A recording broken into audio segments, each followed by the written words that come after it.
Jesus once spoke about the mercy of God, and his words point back to a powerful story from the Old Testament. It is the story of a prophet named Jonah. Jonah was called by God and given a clear mission. God told him to go to the great city of Nineveh and warn them that judgment was coming because of their wickedness. But Jonah did not want to go. Nineveh was an enemy city, violent, cruel, and feared. Jonah knew God was merciful, and he feared that if they repented, God would forgive them. So instead of obeying God, Jonah ran. He went down to the port city of Joppa and found a ship sailing in the opposite direction. Jonah was trying to flee from the presence of the Lord, but no one can outrun God. While Jonah slept below the deck, the Lord sent a violent storm upon the sea. The sailors were terrified and fought to save the ship. They cried out to their gods and threw their cargo overboard. Finally, they woke Jonah and demanded to know who was responsible for this disaster. When they cast lots, the answer was clear.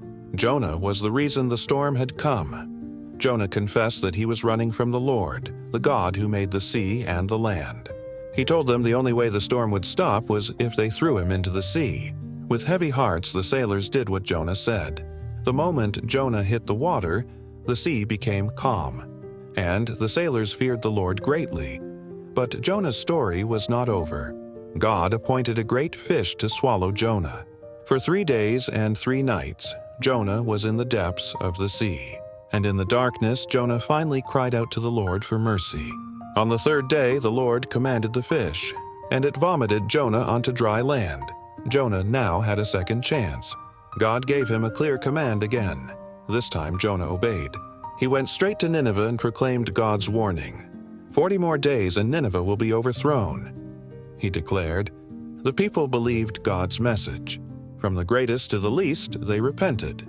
Even the king rose from his throne, covered himself in sackcloth, and proclaimed a citywide fast. They turned from their evil ways and called out to God for mercy. And God saw their repentance and relented. He spared the city. Jonah, however, was angry. He had feared God would forgive the people, and now they were spared. Jonah even made a shelter to watch the city, hoping to see its destruction. The Lord provided a plant to give Jonah shade, and he was grateful for it. But the next day, God sent a worm to wither the plant, and it left Jonah exposed to the sun. Jonah was angry about the plant. He said it was better for him to die than to live like this. And the Lord said, You have concern for the plant, which you did not labor for, yet I have concern for Nineveh, a great city with more than 120,000 people, who do not know their right hand from their left, and many animals as well. The story ends with God showing Jonah and us that his mercy is greater than our understanding. Jesus later referenced Jonah's story, pointing to the same lesson. Repentance brings life, and God's mercy is for all who turn to him. Like Jonah, we may run, we may resist, and we may question God's ways.